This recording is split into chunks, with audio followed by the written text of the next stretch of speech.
Did Donald Trump threaten two med school and graduate training accreditors in an executive order? In late April, President Trump issued an executive order that lambasted ACGME and LCME for their, quote, unlawful discriminatory practices that compel their institutions to adopt DEI standards. In what some sources interpreted as a threat if accreditors don't remove such DEI criteria from their rules, the order said that the Secretary of Education shall, quote, resume recognizing new accreditors to increase competition and accountability in promoting high quality, high value academic programs focused on student outcomes. So this order that he sent out on April the 23rd is targeting these two organizations, the Liaison Committee on Medical Education, which we know as the LCME, and the Accreditation Council for Graduate Medical Education, which we all know as the ACGME. He thinks that they set criteria for selecting the nation's future physicians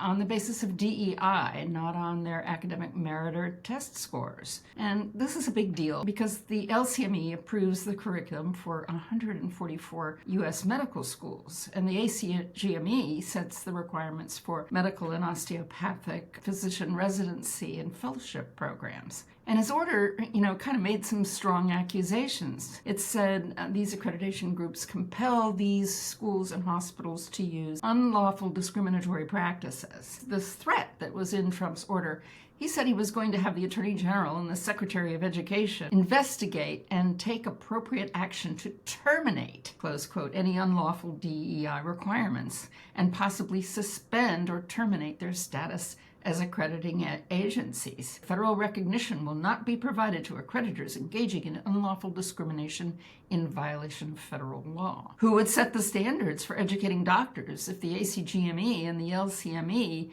lose their ability to function? The Trump administration wants the Secretary of Education to open up the market. There's a lot of money at stake, I should say, because these accredited medical schools and residency programs get $100 billion in student loans and grants annually. You can imagine what might happen if we have a half dozen organizations out there bidding for the business based on different requirements.